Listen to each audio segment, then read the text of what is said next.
Hey guys, hello and welcome to another episode of XOs Football, where we discuss another eventful week of football in this COVID-19 era of football. And with me, as usual, is Lucante. So, welcome everyone, and a lot to discuss, I guess. I'm not really sure about it, but I think we should start with Ronaldo positive for COVID 19. I wonder how did that happen?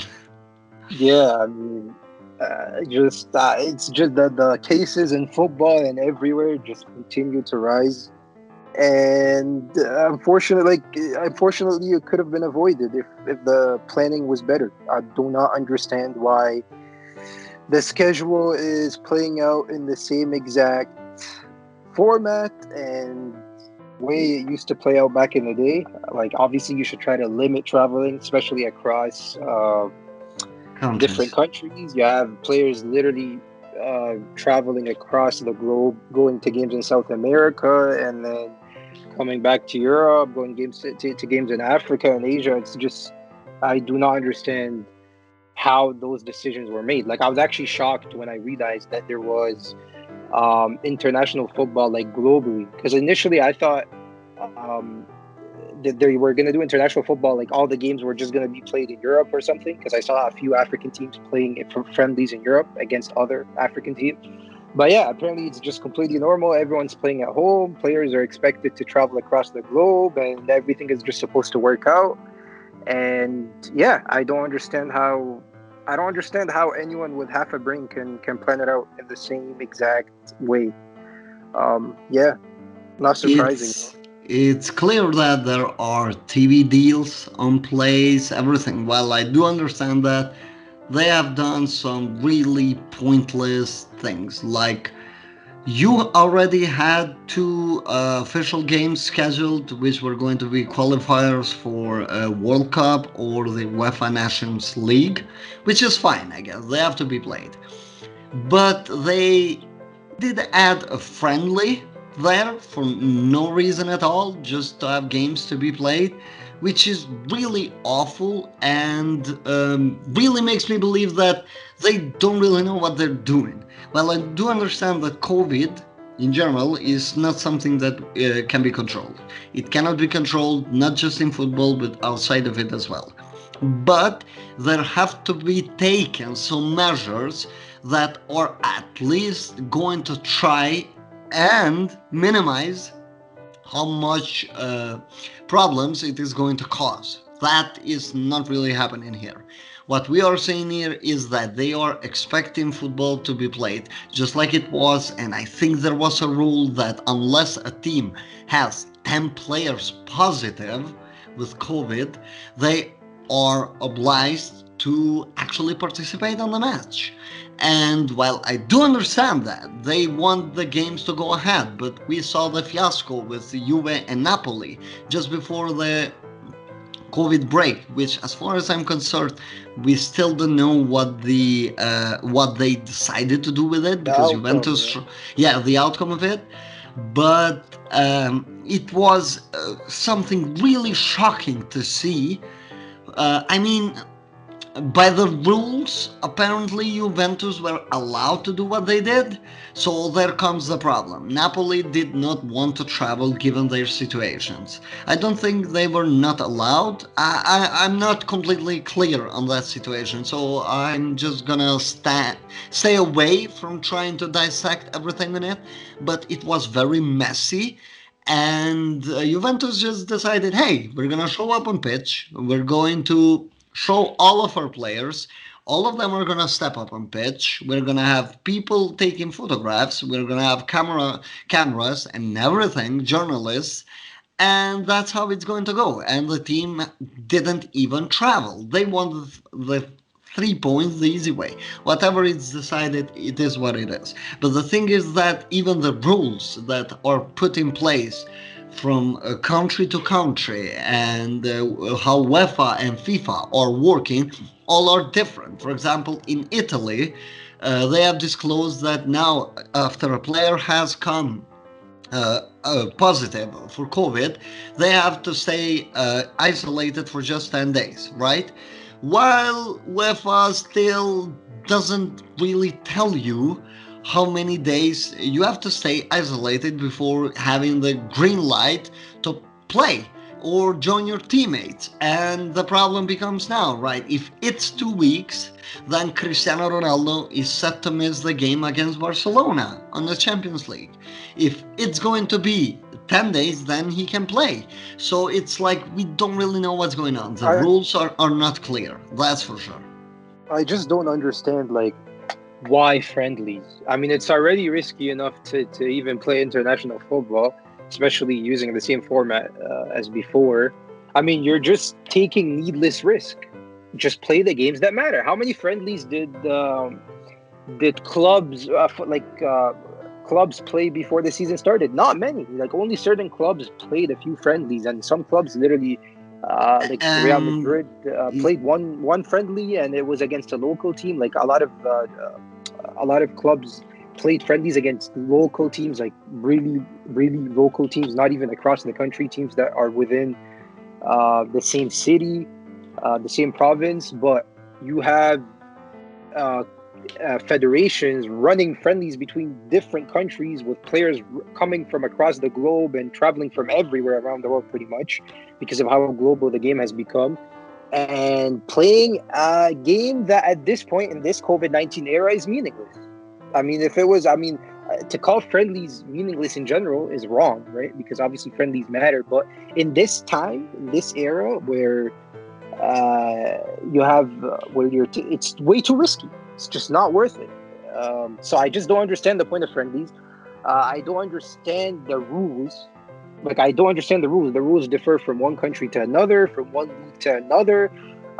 Like apparently Juve feel that they were right and they did nothing wrong according to the law, but I'm pretty sure Napoli will take them to court or whatever, and then you have a long process possibly.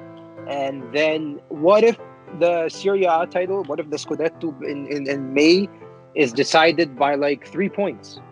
And what if those 3 points that Juve might or might not win decide the title race? And what if um, by then there is like a hearing in court or something, right? Something legally happening with the game where Napoli and Juve are still in court, or Napoli and the Italian FA or whatever, right? Then what? Like, I mean, is that really football? Like, are these seasons even going to be completed properly? Because as we're seeing the cases rise up, it's becoming a chaos. Like, it's very chaotic right now. I don't know uh, what's going to happen in a few months. It could get really ugly. Yeah, it's the way how they have handled football from start to finish hasn't really been the best. Every single federation has worked differently. UEFA has just pretty much given them the green light to work on how they want, and FIFA is now doing this with the national teams. And it's like, at which point do these people stop, sit in a room, even if you're using Zoom or whatever, and just decide on what is the best thing because you are in charge for that? But they don't really care. While the money is extremely important, I do understand that. It's something that keeps the football going. We also need to be able to give what is the best for everyone involved, including the players, coaches, and everybody. And they're not really doing that. But now I can't help but wonder what it's gonna happen that Cristiano Ronaldo came out positive.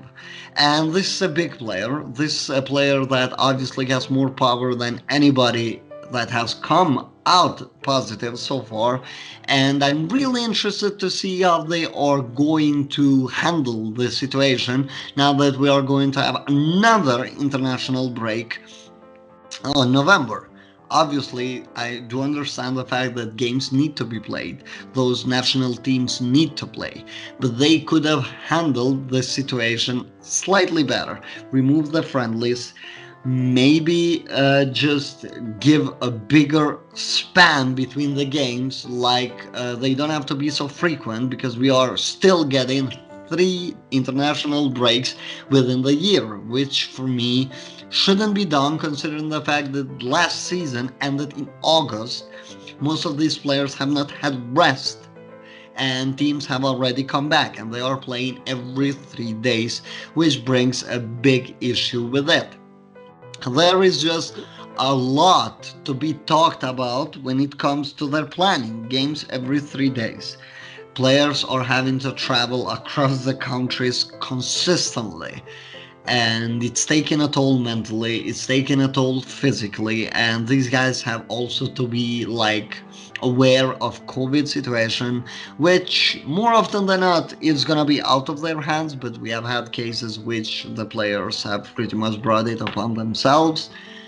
But it's really messy, and I just hope that FIFA, UEFA, all the federations, the Premier League, La Liga, Serie A, Bundesliga, Ligue 1, and all of the other leagues are just gonna be able to find a way around it in order to finish the season. Because if cases continue to rise up, I don't think that football being cancelled again or postponed at least or something like that is completely out of the picture, at Yeah, least how I'm seeing it. I I just don't understand why you can't have all these friendly. Like, we're about to have a third international break in another month, I think, or even less, right?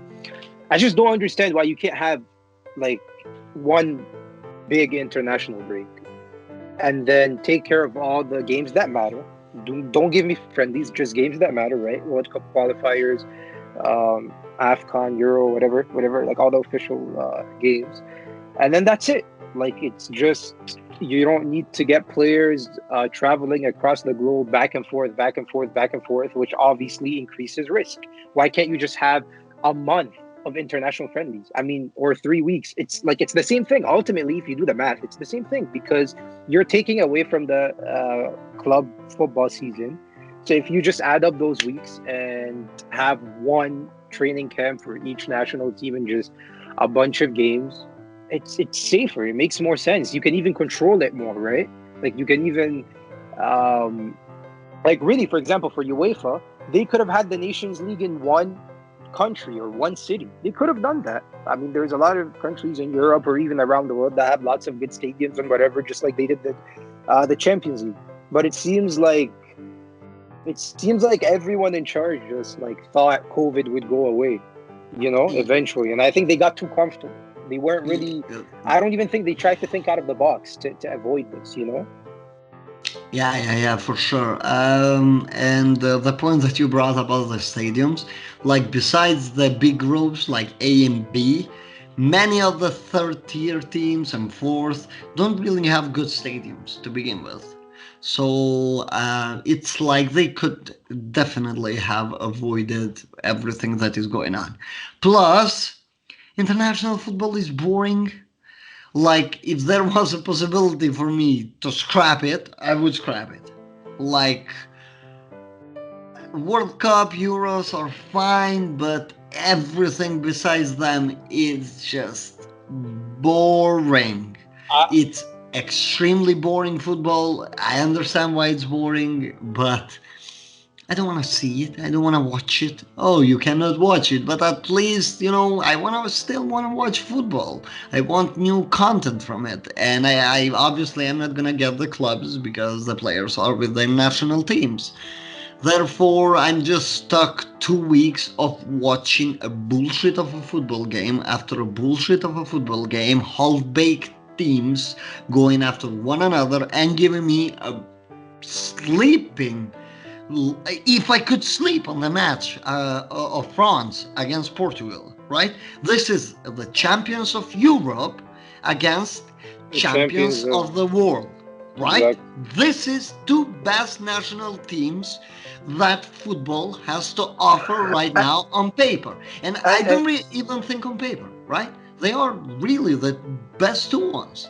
I mean, if we're looking at upcoming talent, yes, for sure. Like, it's not even close. Portugal and France are producing the most talent for sure right now. Yeah, It's not. and It's not even. that game, just don't call it football. Just call it something else. Some people can go on and tell me that, oh, it was two extremely good defensive sides. Yes, and two teams reluctant to attack. Like, no team was taking any risk, no side was being put under any sort of pressure. It was a horrible game of football. Like, there is no two ways around it. Both Portugal and France play like the absolute garbage style of football that, personally speaking, with that amount of talent, Deschamps and Santos should look themselves in a mirror and spit. You guys do not deserve to have that big amount of talent. But then comes another thing. But they are successful. They won the trophies. I know, I get that. But my God, are they atrocious to watch. Because first of all, football should be a little bit entertaining. Like, people are gonna bring to you like Mourinho, Simeone, this and that. There is still some beauty with the way how they play. At least I get to see something. At least you see another team trying to do something. These two guys don't do anything. Like, nothing. Like, if a national team can gather players like, not so much right now, but still, Pogba, Griezmann, then you have Mbappe, even Giroud for international level is amazing. Varane, Kimpembe, bro, the amount of talent you have. Martial, Coman, I think his name is pronounced. I don't really know. There are just too much talent on there. Ronaldo, Joao Felix, Bruno Fernandes. I'm just glad I didn't watch that game. I guess I'm glad I haven't watched any game since It's been at the day of the recording. It's been 3 days since 2 days. I and you think. still Yeah, can't get two over it. days. I can't get over the fact that I watched that absolute horror of a show. And no, I didn't have anything else to do because I would have turned it off, left my home, but it was late and we have restrictions with COVID. So obviously I wasn't gonna do any shit. So I was stuck there just watching that bullshit of a match. And I'm really mad. Like, Europe's champion and world's champion. Like, yeah, I'm going on a tangent here, but my God, two teams that cannot string two passes together? I only Like, enjoy the World Cup. I literally only, even the last Euros, it was horrible. It was a joke garbage. because like what's literally the group stages felt like friendlies. Felt like the boring friendlies we're watching now because a third place team can make it through. And literally there was no excitement, even if you have a fairly tough group. Even though it's very hard to have a tough group because you have six groups now, right? You got I think 24 teams or whatever. It doesn't matter because even if you have a tough group, I mean, the top three teams will go through anyways. You're not. It's not like you're gonna have four relevant teams in a group, right? So Yeah, everyone is because guaranteed to go through, and even then, you're probably not even gonna have any tough groups because you have six groups now. So the Euros was really poor, and and it about the lacked World any Cup, excitement. And on the last World Cup, weren't England and Belgium fighting each other to lose, so they get the easy road? Like, literally, Belgium did feel their weakest possible side to avoid going on the tougher side, and it's like, look, I've said this many times before. International football feels fun during summer because it's the only possible way of trying to enjoy high level competitive football, and that's only it. The level of football is shite, and it just gets good, just like Abdul said, it gets good when the real thing starts, which is like what? Semifinals? And and even then, the quality of football in general is not good. Like you know, it's for about example, it's about individual quality, which is uh, fair, right? Like it's about yeah, a yeah, yeah, coach that's able to um create a unit, just a team that's a unit, right? That can do the basics, and then from there, it's about individual quality. yeah, Um, that's for sure. the, They the don't World have Cup enough. will obviously the World Cup will obviously be the World Cup because it's the World Cup, right? I mean, it's the Yeah, whole tradition and everything. vibes, the Yeah, summer, the yeah. music, the nationalism, the trophy. It's the World Cup. It will always be the World Cup. But other than that, it's just. not. I do not enjoy international football. I really. Um, I can just say that international football has been on decline. For example, when you look at the World Cups, it it has just got worse and worse throughout the years. Like 2006, 2010 were extremely enjoyable personally. 2014 was nice, personally speaking. Still, it was kind of a good one, but I don't think there has ever been a international tournament where I've missed more games than 2014, personally speaking. Then 18 came around, and I don't know, I didn't like it one bit. Like, the only excitement I got was Croatia playing, and just because of how much they were having to grind the results, that made it nice, right? But why is just one team bringing to me excitement? Like, the other semi-final was Belgium against France. Can somebody tell me they enjoyed that game? Like, somebody tell me they enjoyed The that game. only, the only good thing about that game is when Hazard had the ball. Literally, that's it. Yeah, just one player, one man show, and even Mbappe had some good glimpses. Good, I don't want to say excellent because many people have overrated that performance a lot, but he had some good glimpses there. He was moving The back well. heel. It was the Yeah, back heel, yeah, yeah. pretty much. Yeah. And how is one player carrying 90 minutes of football? And it's just because dribblers are usually the most entertaining part of football, and Hazard just was running around with the ball because cohesion was zero. Tactically, nothing special. France was solid. Belgium was pretty much a Roberto Martinez side, which is still going to be that. It's just, it's not fun. And Euro 2021 is coming up, and it's gonna be right after the football clubs is done, like always. But I think there's going to be a lesser break this time around. So there is The that. problem is the people actually running, like FIFA, UEFA, CAF, whatever, right? CONCACAF. They're not helping themselves. I mean, the football is already not the same level, right? And then they're adding even more teams, and it's becoming even more boring. Like the last AFCON last summer, not last summer, sorry, the summer before. Why do you need six groups for an AFCON? Like, come on! Like, literally, it was just I It brings more I viewers I because there used to are always more watch the matches. AFCON. Yeah, it's just literally just to get votes, because what happens is every country has a vote in the elections, CAF elections, whatever. So those countries that obviously are not as good, that don't qualify as frequently, they're obviously going to vote for you when you're campaigning for a bigger tournament, right? When you're campaigning for more teams, obviously they're going to vote for you. Yeah, That's you're it. giving The them more quality of chances. football will continue to suffer. But on the problem is, do you even blame them though? Because they get votes, right? So they win elections, and they get bigger TV deals because you have more games on TV. So I, unfortunately, I'm the starting to thing, fear everything in football getting ruined by that. That's what I'm starting yeah, to yeah, yeah, yeah, yeah. It's like, look, do whatever you want at this point with how many teams and everything. But at least when you are scheduling them, make sure you do it well. Like, make sure that you give us something more enjoyable. Like, it's just very hard to go from clubs to national teams. There is literally zero rest for the players. And Euro 2021, why am I struggling with it so much? Uh, that is going to be a bullshit. Like, right now, I'm calling it because players are already complaining about fatigue. We are just in October.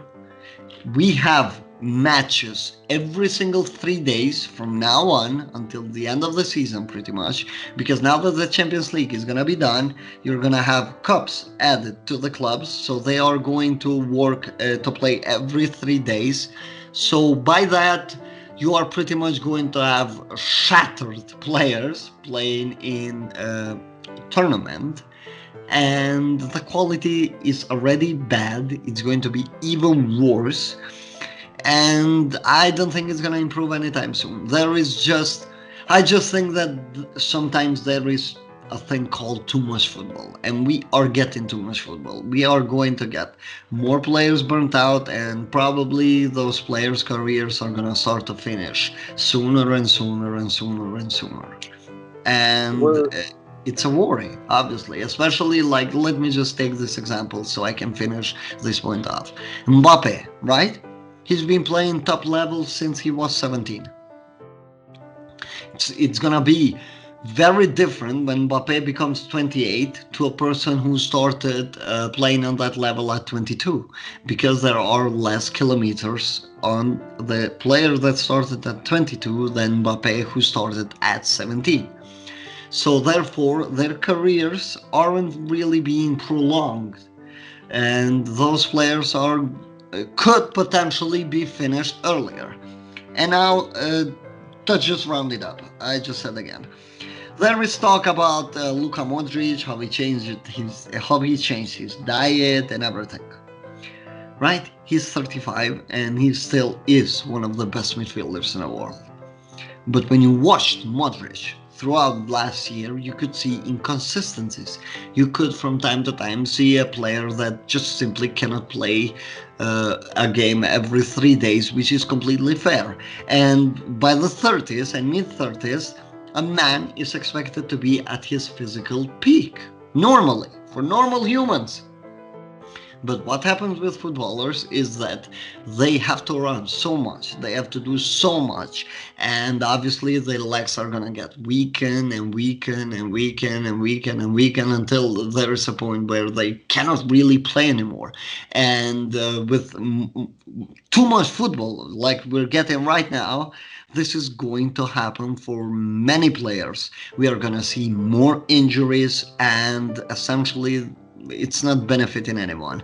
Like, there should be a way for them to pretty much try to narrow some of the matches down. Like, I don't think, personally speaking, I'm gonna ask you this: Champions League group stages, should there be 2 games for each opponent? Like, should Real Madrid play Shakhtar, Inter, or teams like this, or Barcelona, Juve twice? Is it necessary? Is it gonna add anything of worth when you can go with that World Cup, Euros strategy of just having their head-to-head clash and it's done? Let that be a neutral venue and it's done. You have cleaned it up, and that's it with the group stages. I understand the money and everything, but you gotta cut something.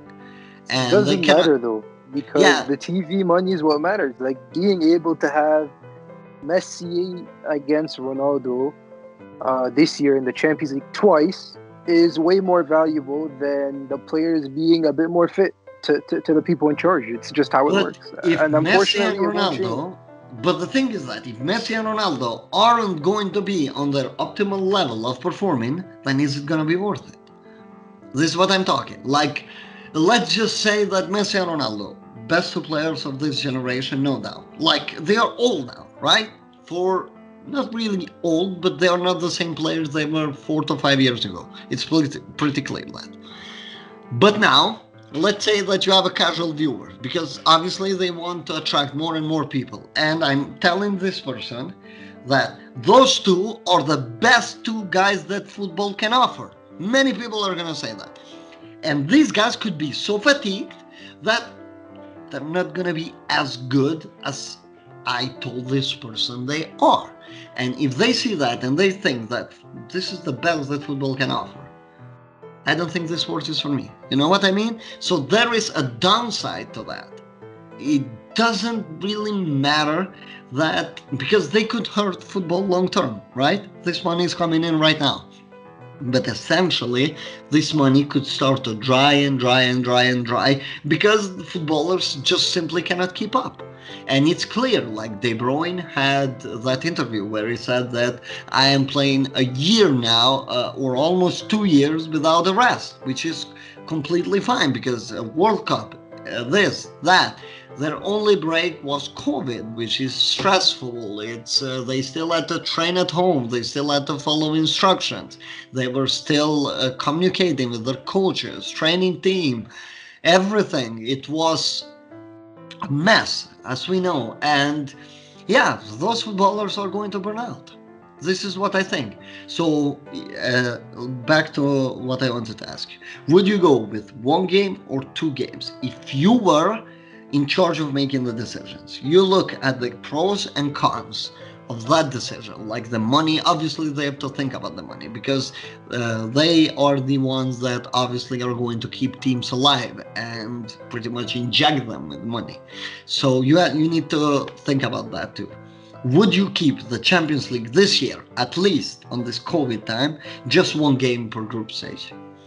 Per team Yeah, on group stage. if I was in charge, I mean, just talking from like a footballing perspective, yes. Obviously, if I'm in charge, I know more, right? Like financially and stuff. But from a footballing perspective, yes, of course. I think any good team makes it through the group stages in the Champions League. Like the only time teams that are relevant don't make it through are teams that are like a complete mess, like United, for example, or Liverpool when they were really bad, or like an Inter that's still trying to build, or you know what I mean? But if you're a good team, you're gonna make it through. It's really not that deep, you know. Yeah, So just because of it's a bit of a waste of time in that sense because, for example, United got a tough group, right? And they might go out because of that. But like, who cares? United are not a good team anyways. Like, if we're talking about the United of Ferguson and they were eliminated, then that would be kind of interesting to watch for the viewer, right? Like, because it's a team that's supposed to actually be good and they failed. So it creates a storyline. I don't understand what's so interesting about a big club that's just horrible right now failing. It's like, okay, cool. I mean, this is the Champions League, and they could fail. It's not that, it's not that exciting to see. So 3 games is more than enough to decide who goes through because the good teams will just make it through. If you're good, you're gonna be fine. Given the yeah. way the pots are designed and all that, it's And really a waste personally of time. speaking, like if you're gonna have a one-off between Juventus and Barcelona, for example, it could be more interesting than two games. Personally speaking, I would like to see a one game where those two teams are going at it, even though nothing is at stake because both are gonna go through with ease. Still, it's gonna be interesting because there is pride and there are other things out there on pitch than just the result itself, right? Remember Real Madrid against Paris Saint-Germain last season when Hazard got injured? Yeah, it felt, even though it was like It was building a up, it still match felt. with nothing to play for. PSG had their first place. Real Madrid secured qualification before the ball was even kicked. It was a game with nothing to play for, right? It still was a good game, in my opinion. Those two teams still played for pride, played to not allow themselves to disappoint the viewers. You know what I mean? So now you give me like one game between them like that, and it's gonna be extremely interesting. Like, for example, they gave us those games that can cost a lot, right? Like quarterfinals, semifinals, and the final. All of those were one game each uh, for the last season, which ended in August. There, the coaches were not allowed to make a mistake. 1 month later, 2 months, now, did everything change suddenly in a world where we are getting group stages with 2 games each team? This is what I wanted to ask. I would love to ask them. Like, what is so different between now and when those games were played? What is so different with the COVID state? Because actually, in some countries, including mine, the situation was much better in August than it is right now. And now there is going to, the seasonal flu is going to be added, which is going to make this even bigger mess. So they are risking more by doing that. TV money, not TV money. At the end of the day, those clubs are gonna survive. If they can figure out a way to help the lesser clubs, it would be much better than helping teams like Real Madrid, Barcelona, and whatever. Because essentially, what we learned this time around is that the transfer window felt more fun this year when we didn't have like a goalkeeper going for like 70 million. Personally speaking, like it felt better to see prices more normalized, and I hope they get even more with years to come. And that's why maybe those teams having less cash is better. The big teams, I mean. The Like, problem is everyone, the inflation benefits everyone that matters. So the inflation of football, especially over the last few years, benefits the people in the suits, right? And it also benefits big clubs, and it also benefits big players. So it benefits everyone that matters. And except obviously you can say, okay, it doesn't benefit the big players because they play too much and stuff. But ultimately, they're not gonna have a problem with it unless it's like a season like this one where you had COVID and it's just special. It's a special case, and games um, are even more condensed and stuff, right? The schedule is even more condensed. But generally speaking, everyone that matters is gonna get a cut, right? Like the one people in charge get bigger TV deals, they get more money. Coaches get paid more, the big coaches, the big players. So everyone gets, the inflation benefits everyone. yeah, I saw a So that's why I statistic. think it will never stop. I Yeah, think inflation in football was on its way to, we had a 200 million player without COVID. If everyone just kept, if the world was just normal and we kept the inflation just continued, like by the end of the next decade, is it crazy to think that we would have players going for 500 million? I don't think so. I don't. yeah, it just depending on the player, obviously. The thing is that I saw a statistic, like I'm not sure how, I don't have the numbers with me. So if I'm wrong, please bear with me. But there was like the transfer window this summer, pretty much what we got. I think Premier League clubs came like in deficit of 650 million. I think it was something like that. While La Liga clubs came like plus 30 million on the positive side. Obviously, I just said plus. So it's like, yeah, I do understand that Premier League clubs make a lot more money, but I think there should be a cap on everything. Like everybody talks about the salary cap, how much a team can spend, and everything. And I think it's time for those stuff to be introduced, even how much a team can make in terms of TV deals. So, for example, Real Madrid and Barcelona get a bigger cut than any other side in La Liga when they are already the richest. So the rich is getting richer. While I do understand that this is the nature of everything and not just in football, I think that those changes are needed.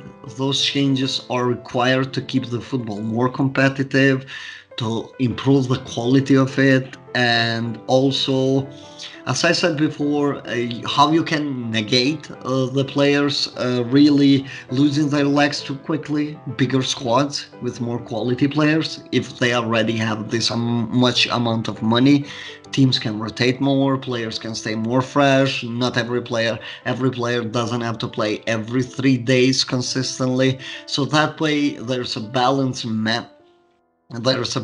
there between a squad being happy and teams being able to build these squads, and football pretty much not losing their top athletes, top footballers very early on, as I expect it to happen throughout the next decade. Because what I'm talking right now, I took Mbappe as an option because he has started playing football very early at very top level, which obviously is heavy on the body.